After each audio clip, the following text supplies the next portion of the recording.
Like a friend of mine I wrote about in the book, her name is Tanya. She had a very, very busy career for a long time and was at a point in her life where she wanted a relationship. And she also knew she wanted a family. She wanted marriage. She wanted kids. And she got to the point where she just would be very not upfront with people about asking, like, do you want that with me? She would never do that. But do you want to have kids? Do you want to be married? Yeah. She would literally bring those things up proactively and say, but she would almost start with herself. So she'd say, I'm really excited. Whenever they asked her a question about her love life, she'd say, I'm in a place in my life where I've worked hard for a long time. I've put a lot of focus into my career. I feel like I'm ready now. Like, I get really excited about the idea of being married. I get excited about the idea of being a mum. That's something I really want for myself at some point. Mm-hmm. And by saying that, she wasn't saying I want it tomorrow, but by saying that, she was very clearly putting her cards on the table about what was important to her. She wasn't trying to play cool and indifferent and like, just see what life throws at me. I don't care. Have fun. Yeah, she's like very clearly like, this is something I'm excited about in my life. How about you? And then you're inviting someone to the conversation. Mm-hmm. You're doing it in a way where you're making it's a very positive thing. This is, often we think of the things we want as our baggage. How do I bring up the fact that I want kids or that I want to get married or like, I don't want to scare and I don't want to, we come at it from this place of like, I'm fearful of putting my intentions on the table.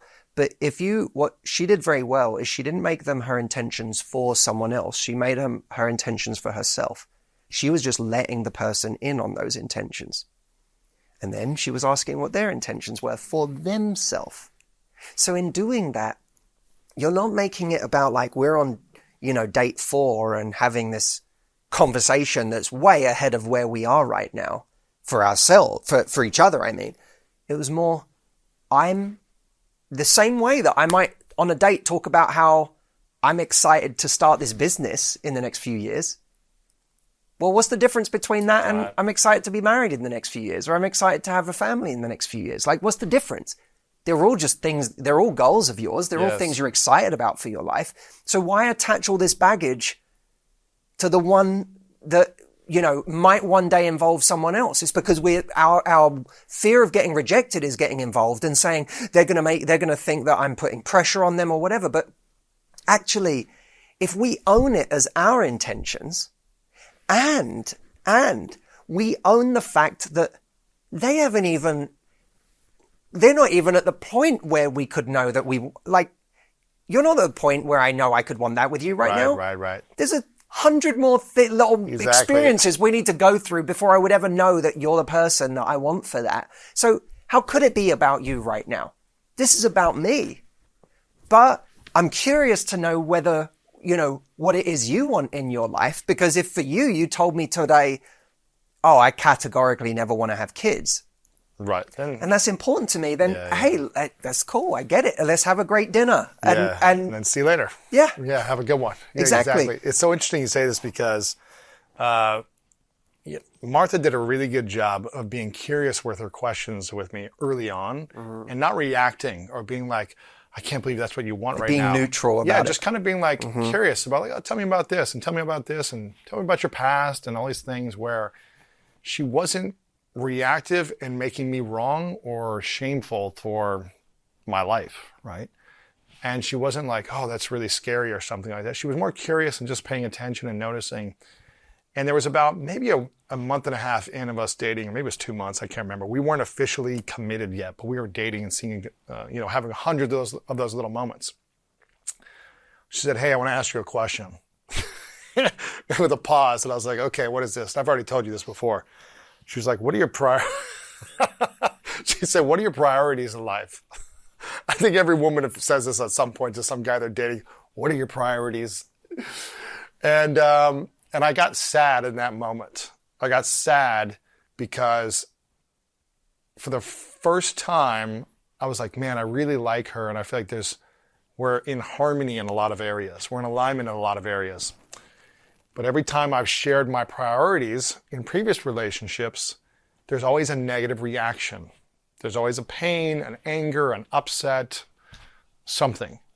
So I was like, I'm really sad because, and I said this to her, I said, I'm going to tell you the truth of my priorities, but I think this is the last conversation we might have. And I was really sad because I was like, dang it, I'm really enjoying my time with her. And I just don't know if she's willing to accept the priorities in my life right now. And she kind of got a little, she was like, what is it? She thought it was like going to be some horrible thing or something, right? So I'm like, listen, this whole time I've known you, I've been 100% honest with you about everything, even stuff that's uncomfortable for me, from my past or shameful things. And so my priority is to continue to be honest with you, but I just don't think you can handle what I'm about to tell you. And I don't think you're going to accept it. And then she eventually was like, listen, trust me, I'll be able to handle it. And I said, okay, no woman has ever handled my response to this question before, but it's nice knowing you. It's been nice knowing you. And I was really sad. Before I shared it. And I said, listen, my first priority in life, and this may change in the future, but this is where I'm at right now in this season of my life. My first priority is my health, because I want to be healthy. I want to make sure I'm taking care of my mental health, physical, spiritual health. So I need time every day to take care of that. And that's a number one priority. If I don't take care of health, I'm not going to have good energy. I'm not going to be as happy. I'm going to be, cranky. And that's not the life I want to live. So that's the first priority for me.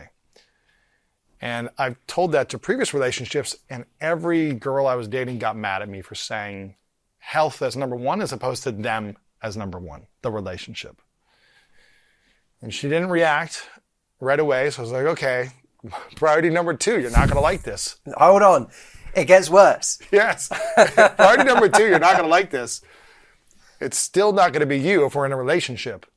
Priority number two is my vision, is my purpose in life. What I feel, I don't know the magic and the miracle of life and why we're here. I don't know the answer to, but I do know that there's some type of calling inside of me, some type of voice, some type of pull telling me that I need to continue to grow, continue to develop, and to serve humanity in a specific way as my purpose for this season of life. And that requires a lot of time, a lot of energy, and a lot of attention. And I know if I'm not taking care of my energy with that priority, I will be frustrated, cranky, grumpy. I'll feel like something's off inside of me because I'm pulling myself away from my purpose of this season of life. And that's priority number two. It's still not you. Or if we get together, it won't be you, right? And she didn't react right away. She's just kind of like, okay, and what else? And I said, priority number three in my life right now is my intimate relationship. If that's with you or whatever it might be, it'll be creating a healthy, loving environment, a peaceful environment in a relationship so we can thrive together in a relationship. And those are my top three priorities. And I'm just kind of waiting for her to say, okay, see you later. But she goes, I love that. It's really beautiful. And I've always wanted to meet a man who valued their health, valued their purpose, and valued the relationship. And I said, really? You're not going to run away? You're not afraid of that? She said, no. She goes, that makes sense to me. And it was in alignment with her as well. And I said, listen, the reason I'm saying this, because if I'm extremely healthy and taken care of mentally, physically, spiritually, if I'm on purpose on a daily, consistent basis, I'm going to be more alive, I'm going to have more energy, and you're going to feel like the number one priority. You will feel my love, my appreciation, my attention, my care, my thoughtfulness, my generosity 1,000-fold than if I made you the number one priority and I neglected health and I neglected purpose. That would only last so long where I could pour into you as my only priority, top priority, and then everything else is secondary. And so you will feel like number one priority if you're in alignment with me with these other two. And it was a beautiful experience because I thought the relationship was going to be over, but instead that's when it started. When it was like, okay, I'm able to have a challenging conversation and share these things vulnerably. The fear that you may not like what I'm about to say.